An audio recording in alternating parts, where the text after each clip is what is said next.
before you start your interactions. That's one little question about charging, or like, I had a little kitten do this. Can he charge you? Yeah, so do you just kind of block them with your glove or with a blanket? It's a warning, and Yeah. if you keep responding to that warning, then they're gonna say, oh, well, it is working. Okay. So it's okay that they're gonna do that, but you have to kind of push through it, you know? I didn't know if there was a special. I think with adult cats too, when they do that, when you've seen a friendly cat and it's an adult cat, friendly social cat, and you open the door and the first thing it does is hiss at you, and the same thing with the kitten that you've been working with, they're going back to, what is your intention? What is your intention? Are you gonna hurt me? Because I'm gonna tell you right now, I'm gonna mess you up if you try to. So it's just like an initial warning. It doesn't necessarily mean they're aggressive, but it's more about them asking you what your attention is. And the whole point of working with the kittens, the feral kittens, and adult cats, even though we're talking about, is building trust with them and allowing them to make choices to trust you.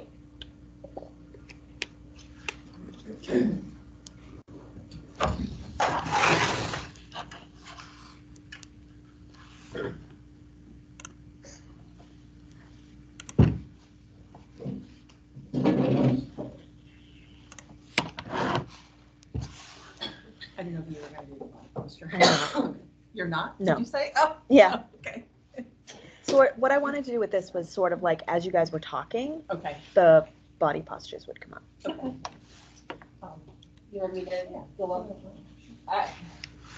Okay, so, I mean, you guys can see some pretty big, the obvious difference right there is the mouth being open and hissing, the arched body and the puffed tail.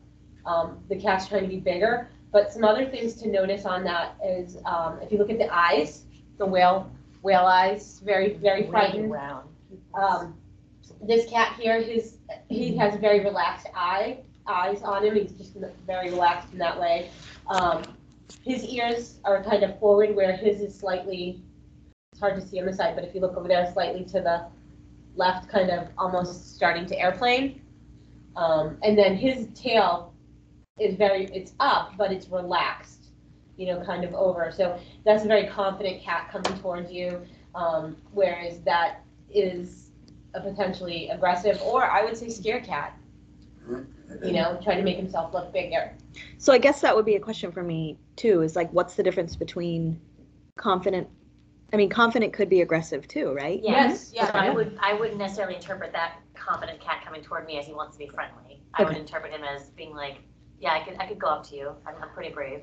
Yeah, I think with me, the eyes say a lot to me. Yeah. And that's everything. You've got to look, like, when I'm gonna go to dogs. How many times is someone gets hurt because they had a dog and they're like, oh, it was wagging its tail? That doesn't mean anything. You've got to look at the whole thing. When you're talking about cats and their body language, you're looking at everything from the body posture, where the ears are, how the eyes are, dilated pupils, even where the whiskers are. The whiskers actually are part of that as well. Tail position, piloerect, that fluffiness. Arched back. An arched back cat is a cat trying to make itself larger to anybody. To be more threatening. Yeah. And like for him, I can see the confidence, but the ones with the eyes, I would again be very cautious with them, especially if you don't know them. Oh, no, that's just cute. It's a good comparison. So a lot of the same body postures that Beth was talking about, the cat's making herself look bigger. But notice that she's staring at the dog on the left. Well, you can see the profile of the dog. And probably in a freeze, because what you will see in a situation like this is the dog is waiting for the cat to run, and the cat is waiting to see if the dog is going to charge him. So there's a little bit of a standoff going on. And the cat on the left, obviously, relaxed with a nice yawn. Looks like it's on a heater vent. Yep. Doing the stretch. In front of the window. Yeah. And even though the back arch is the same, you can see how the fur is spiky on the cat on the right, and the cat on the left, it's not spiky, it's relaxed. And this cat, again, look at the eyes. you know, the tail's down, the eyes, and to me, that's like Lisa said, she's trying to figure out if that dog's gonna chase him, or, you know, and the dog's waiting for her, and I think that cat is contemplating what to do. It's deciding what choice to do, like, do I run or do I get that dog? As you can see from this frightened cat, from the previous frightened cat tail was up, and that cat was clearly frightened all over, while the one that we just saw, the tabby, the tail was down. So again, you wanna look at the whole, it's difficult to sometimes differentiate, like, don't go by one body signal. Like, I'm frightened, I'm The sure. tabby and the black cats are both, I think, the same frightened, but one has a tail up, one has a tail down.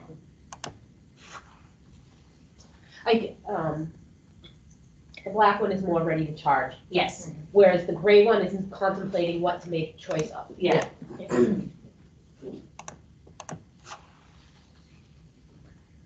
Sorry, the white one is a little hard to see, but Well, it's just a little bit, cautious. so the word confident is used again and in the right one, and that one I would feel a little bit more comfortable definitely approaching and Oh, yeah. Yeah, Oh, yeah. Like, I think a lot of it has to do with like weight distribution, if their weight is in the front of them, or if it's just a centered weight, usually that's more of like a confident, calm cat. If they've got it all in the front, that might be a cat that wants to come after you, or it could be a cat leaning in for affection. Again, just taking everything as a whole, but with the offset body orientation, that's a cat that's kind of, she's got her body weight in the back, and if something were to scare her, she would, be able to run away. But a cat that has their body posture all set kind of in the center of them, they're pretty comfortable where they are. They're not trying to make a decision to run. And the confident cat, his whiskers are forward. He's not holding it back. I feel like To get someone's back. holding a treat over that cat's head. Yeah, I feel like you Like a can mouse see it. toy. He's Yeah, like, or a "Hello?" toy. Yeah, you can see it. He's just like, what do you got there? Oh, yeah, the big circles. Yeah, so you can see you've got the big circles on the left, obviously a very frightened cat.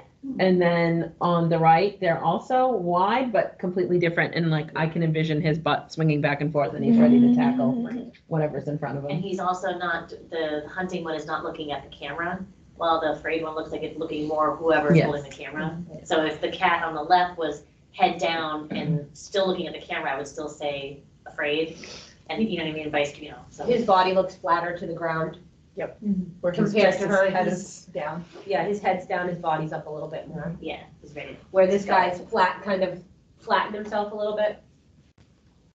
The cat on the right is the one I want to play with. So if you can't read the writing, it says fearful cats bring the whiskers close to the face. This action is yet another example of a fearful cat's tendency to try and make itself smaller. Confident cats, by contrast, might push their whiskers forward.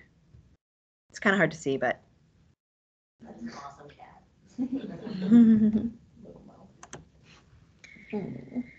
So the face, that face is pretty, Perplexed? yeah. Those ears are pinned back. That could definitely be something you might see. Okay, so cat vocalizations, I'm just gonna quickly go through these. Make this a little bigger. May not need to see it as much, but.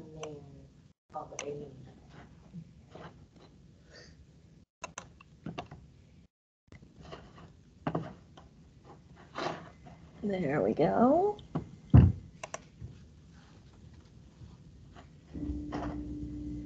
So I just.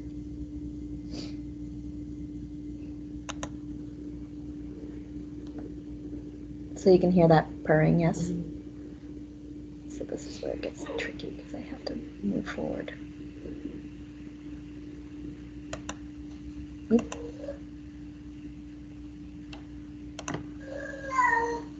That was, what does that say? Can somebody read that? Yowling once you find So yowling. I want to move. Yeah. Oh my god, this is so much harder. There's an uncertainty there. A lot of times if you introduce one cat to another that they're not confident with each other, you'll hear that behavior. So this is, This is run. But look at the interesting body postures too, the tail. And showing his belly, looking. but also offering his belly. It's bizarre. I wouldn't, Chittering. I would call that a conflicted. That laugh. Yeah.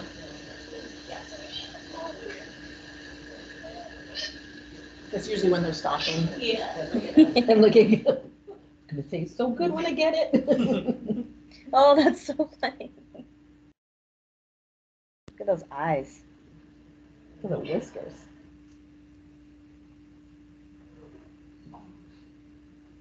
Is that the same cat? Some people also call this a chirp.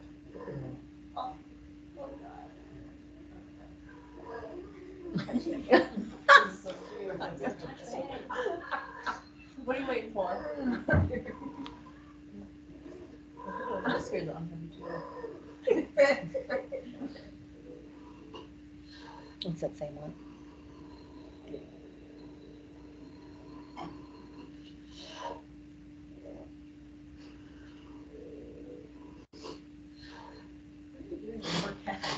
I know, I was like, No. Oh.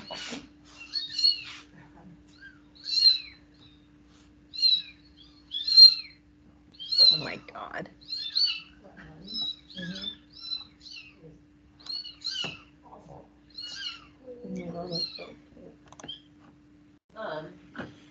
The yowling that they were going, I wouldn't think of that. I don't know if you guys would be not be aggressive. I wouldn't think of that. I think that, like, my cat's a senior cat, and he's confused. Well, we have it all the time. All he does is all night long yowl because everybody's shutting their bedroom doors. So he is looking, like they said, looking for a mate. He's looking to get to somebody or get something. So, you know. I would only be a little cautious just sometimes because if the cat is getting upset about, maybe they're revving themselves up intensely, like one of my cats will start yowling and her tail will do the same thing, and if I go to pet her in that moment, she gets mad and she hisses and swats at me. So she's like, I'm just having a moment. So take, that's why I take it with, I always approach her with caution when she does the yowling. Yeah, and you'll see that with cats that Of just course, came yeah. into the shelter and they're frustrated with being in their kennel. So that's kind of like a good idea to just like let them be, let them figure out like the doors are closed, you're not getting out of your kennel, this is your space that you have. And once they kind of figure that out, then they'll settle down and be more open to socializing. Well, case in point, that cat we brought in, that I brought in last night. Mhm. As soon as they were trying to transfer her, howling, yowling. Oh, was it? It's like a frustration. Yeah. Summer Street, yeah, Summer One. So yeah. I was just like, it was nice help. Okay, so let's talk about the parameters of the program. Amy, can you speak? Thank you. So we are going to be selecting the kittens for you guys. We don't want to throw anyone to the wolves. So most of them, so because we're dealing with a window of socialization, which is pretty much like between 8 weeks and somewhere between 4 and 5 months. The older they get, the smaller that window of socialization is. There may be some cats between 4 and 5 months that we decide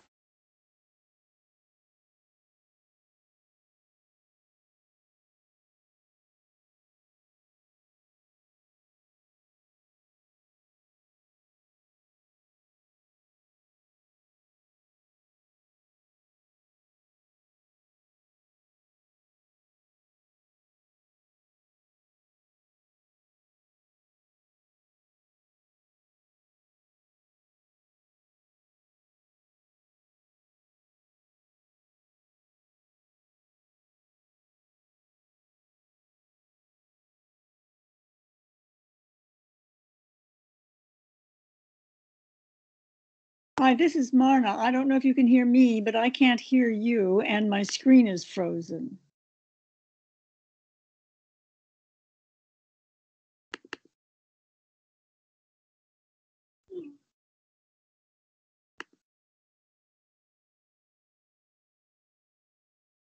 you don't, it's, the time that you're spending with them is valuable, but the rest time in between is valuable too. They learn from that as well. And then you're going to be going back again. So we also want to make sure they have their opportunity to eat or use the litter box or just kind of take us like a breath. and remember what they just learned. That for, them, the write up on the parameters Sure. program for them. Sure. I see people taking pictures of the screen. Yeah, no, it's fine. Feel free to add if you want to touch on anything. Socialization sessions. Yeah, I just try to end things on good notes.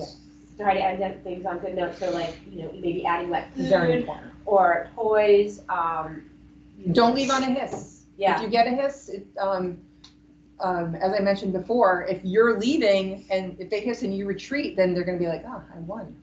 You don't want that to happen. You want it to be a positive thing. So if the kitten is eating in your presence, wonderful, time to go. and I know a lot of people they use this with the shy cats. They use that app. The purr app. purring. I've never used the purring app, but since I've been here since I was a little kid, I purr to the cats back. To them. I purr to them, I chirp at them. Did you invent the purr app? No, I think I do a pretty good, I can even It's do a hard pretty to good sustain. angry cat.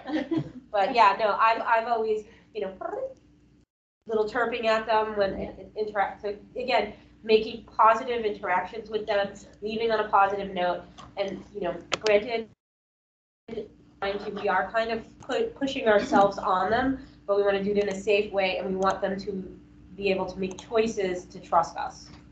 Yes. By showing them positive experiences. The kitten, we want a kitten. So a towel is always good to have, or a fleece blanket. That's always good to have. Wrapping them up, carrying them around. You know. Amanda calls it struggle. Yes, I call it. And Lisa says she pets rough. I manhandle them as much as I can. Of course, the more comfortable they are with me is how my degree of manhandling goes. But I do that. The door to the cat room should be shut. If they get away from you, if the door's shut, they're in a safe place. They're not going to get hurt. Nothing's going to happen. There's no They're need to safe. chase them. You don't have to chase them. And don't ever chase. One of my biggest things is whether it's a kitten or an adult cat, if they get out, turn the light off, let them calm down a little bit, give them a few minutes to relax. Go find a staff member. And Yes. then Do exactly. not try to contain it. And yourself. sneak your way out the door. Yeah, And go and, find and, stuff. and if you have to, just grab a piece of paper and put a little sticky note that says loose cat in here, going to get staff for help.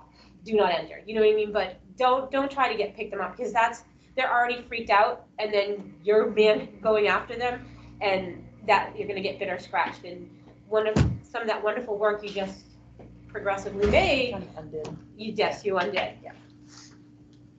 Can I ask a question? Sure. What if you have a kitten in an upper cage or condo and it jumps? Same thing.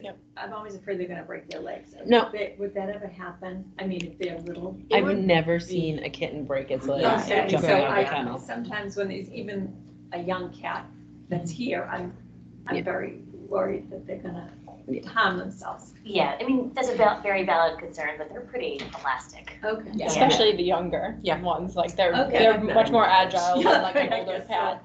Yeah, just like little kids essentially. Okay. But I wanted to add too to like the toweling thing. I think that's one of the most important things that we can send home with adopters too, and trying to make sure like you just keep, like if they don't already have a small like hand towel or something like that in their kennel, get one and keep it in their kennel, so then you can use the one that already smells like them to then pick them up and make sure that they go home with that. Because I think the toweling method is probably the easiest thing to teach your adopters, is teaching them how to towel their kitten first. Because obviously if like you're sending them home with someone who's never done this before, but they're still eager to learn, of course we're going to still send them home. But I think the toweling method is the easiest thing to translate to someone else, of like all you do is pick them up in the towel. It makes it easy on them, so they don't feel they don't have gloves at home or something like that, and having a towel that the kitten's already used to being wrapped up in. And it'll help them also when they're older, that if they've always been kind of toweled and they go to the vets and have to be toweled, it might be something that kind of translates to something they're used to. Routine, like when they're here, they're getting cleaned and fed around the same time, like the dry food and stuff like that. So having routines creates like expectations on their point of view. So telling adopters to have routines for them. Up here, it says quick scruffing to pick up a kitten is okay. It is fine. If you're, just need to pick them up really quickly, it's really safe to just do a little pinch at the back of the neck and then just put them right to you. You're not gonna be carrying them around the room like this. It's just a very quick, safe motion to do. Usually what I do is I do that and I kind of cling them to my chest. And then just throw the towel on top of that and you can kind of retowel and reposition them in the towel that way.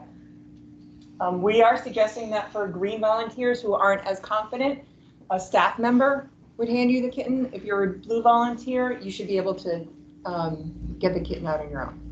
Unless it's a That's highly the goal. fractious, right? Unless- Yeah. And then Yeah. we'll- Always err on the side of caution if you're like, whoa, I'm blue, I'm confident, but I'm nervous, go get a staff member. We talked a little bit about safety equipment and keeping the door closed already. Any questions about safety equipment? Okay. Back scratchers, don't forget back scratchers too. I ordered a dozen last week that arrived, so we have some extras floating around. Just hope I don't need a net. Well, Well, you You're will, not- you will. We've got like a little butterfly. You would come get a staff and we Yeah. would show you, Yeah. if we needed to net, you just, Yeah. yeah. Yeah, you It's guys gonna can- happen. You won't need to worry about that, you just come get us. If the cat needs to be net, that's not, that's nothing you guys should be working with. Yeah, Also to let you know, it's tough love and it seems kind of harsh, but we do separate litters of kittens. Yeah, so they actually rely on each other for comfort. We want them to rely on us for comfort. So when you separate them, they have no choice, hopefully, but to turn to us for that. 8 weeks. So no, Yeah. you're always at 8 weeks, because we don't want to be separating at a critical point where they're learning bite inhibition and other things from their litter mates. But at 8 weeks, they would be separated anyway. So we're comfortable separating. It also And they- doesn't, sorry. I was gonna say, they learn from each other too. Yes. So if one is being more like aggressive or more spitty, And you've then, made progress with another one, and then you keep them together, that other one's gonna revert. yeah, you take The 2 friendly steps one will back, revert. so. and this is when I usually advise adopters, if I'm doing adoption, if you have a friendly house cat, Yes. do not let don't let your under-socialized kitten hang out with your cat until the kitten is bonded with you, because then they're gonna be like, oh, I wanna bond with that cat, not you. So I'm like, your cat can't meet your kitten yet, you have to get that kitten to want you first. And you don't want the more fearful cat to be overshadowed by the one that's making that progress, and then the more fearful cat is not having any interaction. So same with like an adult cat around. If that cat's always pushing up into you or something like that, you're not gonna have as much time to get to your kitten. Oh, going on netting, you guys were kind of, I heard like some concern about netting cats, like if it's really bad. I didn't Well, know this. Snowball, do you know Snowball? Yeah. I had to net her on intake. So, and she's not at all a bad cat. So netting just is used for safety if an animal's particularly fearful and fractious, but It slows down that panic of running around. yes, Like, so Yes, I you netted netted her her because she themselves. was not letting me get near her. If you just continuously go, try to grab, and they keep running, they're just, adrenaline is pumping and they're not gonna be able to calm down, and you wanna just, that's why walking away makes it more, even if you're like, I think I can grab them on my own. I've had plenty of situations where I'm like, I think I can do this on my own, but I'll get someone else as a second person, just cause it makes things easier and less stressful on the cat, cause the quicker you can stop that stress, the less adrenaline pumping through them. Exactly, yeah, because I tossed the net over her before she had a chance to react at me again, and then threw a towel over her and sat for about a minute before I tried to move her. And then it's over for Just her. stopped. Yeah, and they're gonna be running, like, if they're fearful, they're gonna be running to hide, and they're gonna, one of the things they wanna do is they wanna get a pie, so they're gonna be climbing the walls, and they can injure themselves. Then So- they can injure themselves, yeah, for sure. Yeah. I just want to make a point that sometimes the confinement does calm them down. Yes, When Mike and I went to go get a cat out of the dumpster, when I netted him, he was going at me, and he was gonna get my face. As soon as we put him in the transfer cage, and he took a second, and he calmed down, he was purring, kneading. This cat had a broken jaw, by the way. oh, fun. So Yeah, confine. yeah, sometimes confinement, it makes them feel better, it makes them feel safer, and once they calm down, they're like, oh, okay, this isn't so bad. And you covered the cage, right? Actually, we didn't, we had to, we weren't sure what this, if I really thought so, I would've just taken the coat off and tossed it over the cage. But once he calmed down, he so immediately, Protection. switched around that, it wasn't necessary. Yes, we should have covered the cage immediately, and It just didn't Again, happen. it's that calm quietness, Right. it was what I was gonna. Yeah. But yes, normally we would immediately, They're Cover often, that cage. they're often, when they come in, they often have the cages covered, that's why I'm saying that. yes, yeah. Yeah. If we catch a cat in a trap, by the way, we always immediately cover that cage, just FYI. We just happen not to do that. Going kind of off of separating litters of kittens, something else to mention is we don't usually give kittens like this hidey boxes because we don't want to enable them to keep hiding. We're forcing them to kind of look at the world. Much like in that second video we saw, the kitten was actually held in a guinea pig cage. So she didn't have any hidey boxes in that cage. It was just the bottom. So if the kitten wanted to slink down, it could have, but the top was entirely open. And it's kind of like the same concept. We don't want to give them opportunities. This is different with adult cats when they first come in, when they're acclimating to the shelter. They can have hidey boxes until they acclimate. With kittens, we are forcing the world, the big bad world, upon them to let them realize it's not that bad. It's, you know, it's a good experience. And they have bedding in there, so honestly, if they wanna hide, they can hide in the bedding. That's true. Like with the kitten Frank, I gave him a lower cubby and Lisa would shut it off in the morning, so he had no access to it until the evening. We'd give it back to him for the night because we're gone, but he was forced to be on display, completely exposed, and then at night he got to have his space. So, yeah, it's okay to do that. That's you. And again, it's gonna be different for every cat, like not, I'm sorry, every kitten is gonna have different needs and response to things on how you're gonna do it. Another point is to always keep your eye on the kitten at all times. Their behavior changes so rapidly.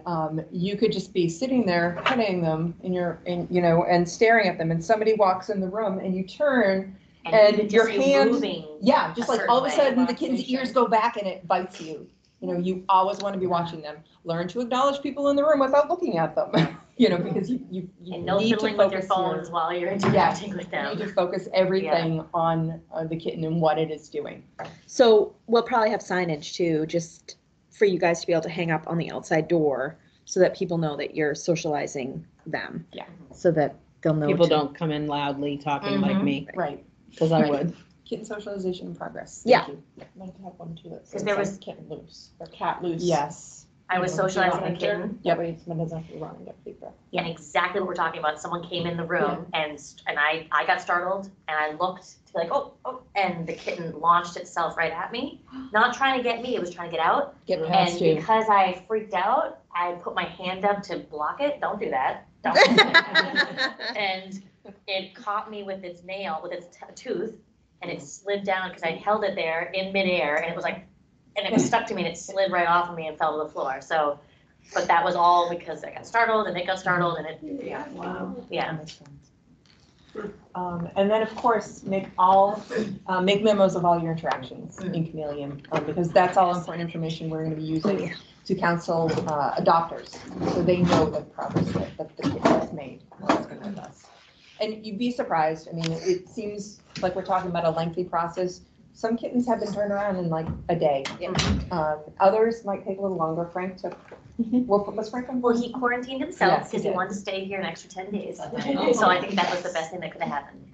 I think too, like you'll find when we separate the litters, like there's been many a times that we've come in the next morning and like Chirping for they're help. right up at the front of the window, Yes. like wanting attention because we separated them, wanting food. You go in, you pet them, and you open the door and they spit at you. I call them spitters. They spit at you, but then you start petting them and giving them food and they're fine. But it is very helpful with them sometimes. to It's so separate them. rewarding when you leave the kitten and they weren't loving what you were doing, but they were tolerating, and then when you leave, you hear about 30 seconds later, Oh yeah. and then you look and they're like, Calling out to you. hello? Oh, and then you come back and, oh, okay. So it's just really rewarding when they say, oh, can you come back? I don't want to be alone.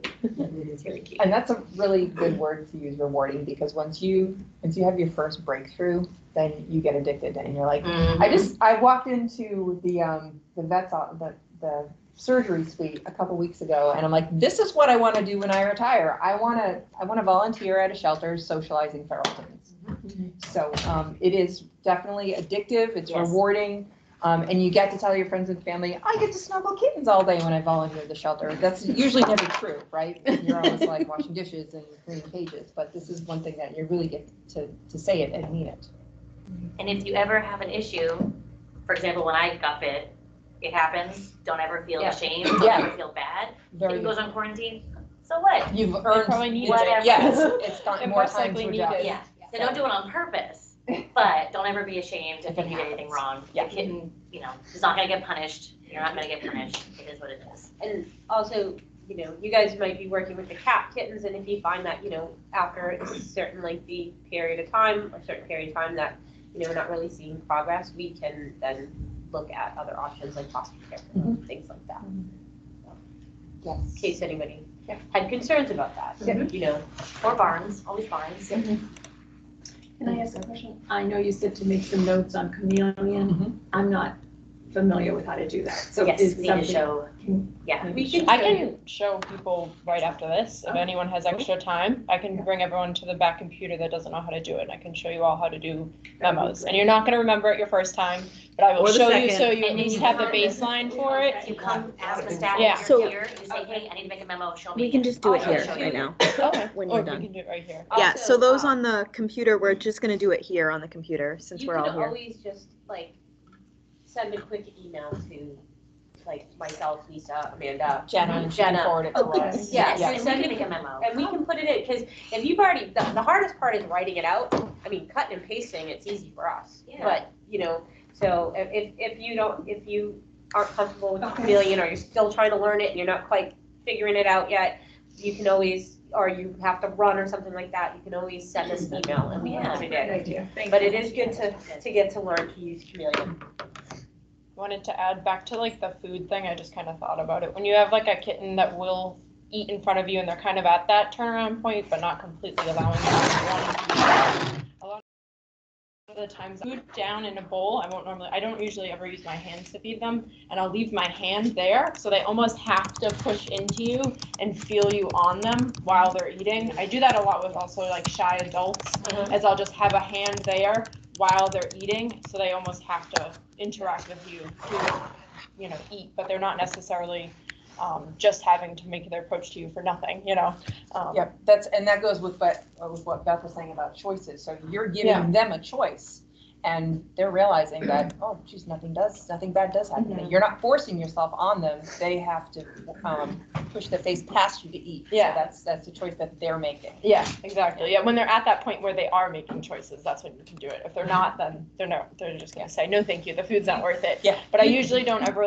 move my hand during it, because that's kind of my point of let them make that choice, let them enjoy their food and let it be over, rather than trying to push them past their threshold, because again, you want to make it positive, where they touched you, they ate food, and then it was over for them.